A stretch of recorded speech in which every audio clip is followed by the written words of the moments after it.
Welcome back. Let's remind you about one of our top stories, the Metrorail's National Day of Protest by members of the United National Transport Union due to safety issues. For the latest on the strike, we cross now live to Vanessa Poonah, who is in Cape Town. Vanessa, a very good morning to you. How are train services being affected where you are?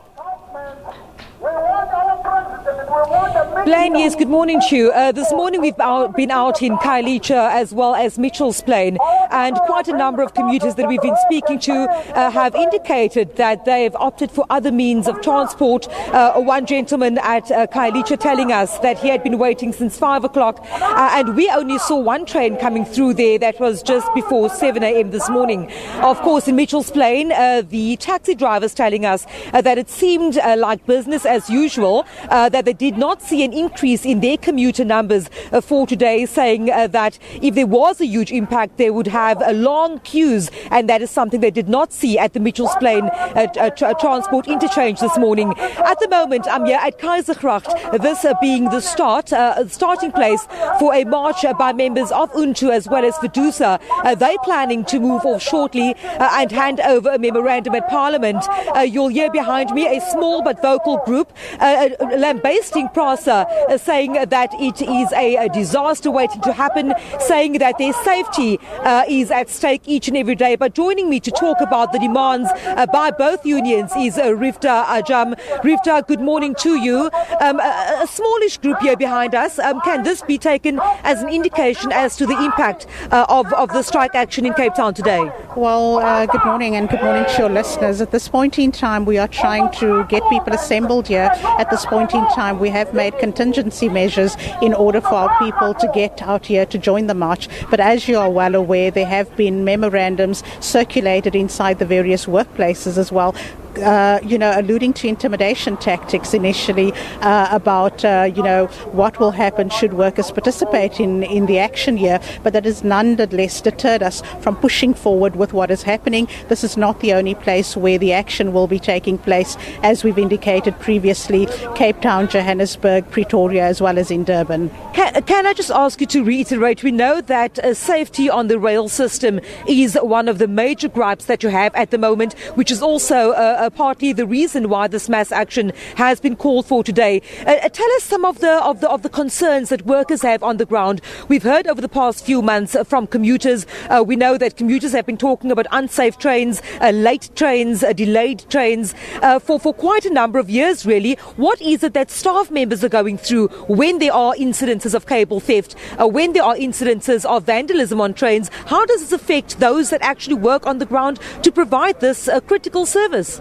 Well, one of the main issues that our members in particular are faced with is the wrath of the communities. People are frustrated. This is daily actions that are taking place, and they have to bear the brunt of those actions. Equally so, what you are finding is that when manual signalling takes place, you are finding that increased accidents are taking place, leading to derailments and fatalities on the track. And equally so, as a result of people being frustrated and having absolutely no way out anymore, you are finding families continually committing suicide, and our members have to endure post-traumatic stress on a daily basis, and those are some of the things that simply cannot continue to happen. Now, Transport Minister Fikile Mbalula has announced the war room that will tackle, among others, the issue of arson on trains, the issue of more train sets coming into the system, as well as the issue of safety and security, not only for commuters but also for staff.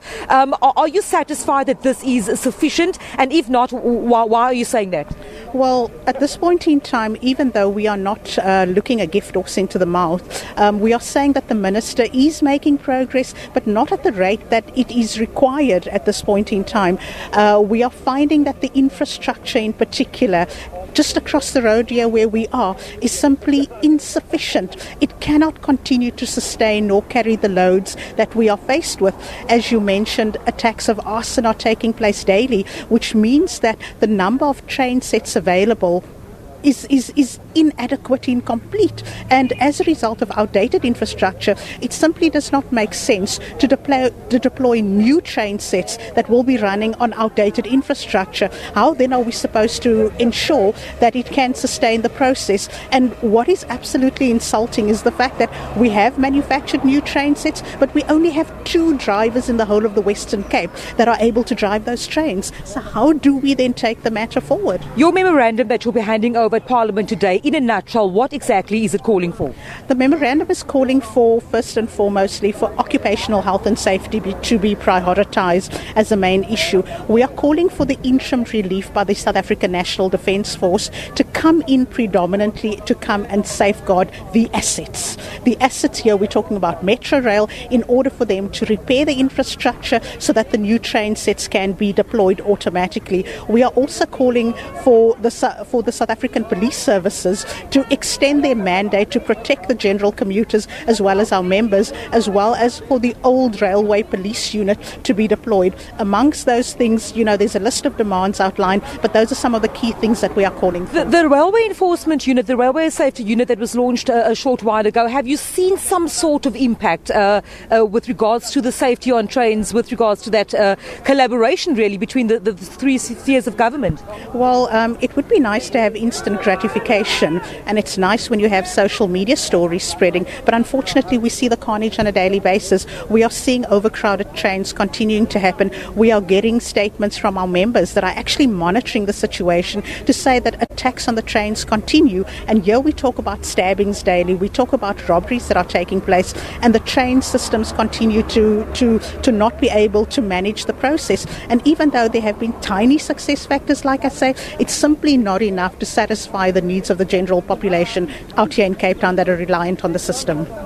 Thank you very much, Rivda Ajam, a spokesperson for FDUS as well as UNTU. As members here behind me are preparing to take off on a march to Parliament to hand over that memorandum of grievances. One of the issues that she's just mentioned is that the unions are calling for the deployment of the South African National Defence Force to safeguard assets, and that being the hard assets such as the infrastructure, but also calling for the safety of staff members who the unions say their lives are in danger daily, and then of course communities are lashing out at those very staff members who are trying to deliver a critical service really, but as they say, without the support they need to do their daily jobs.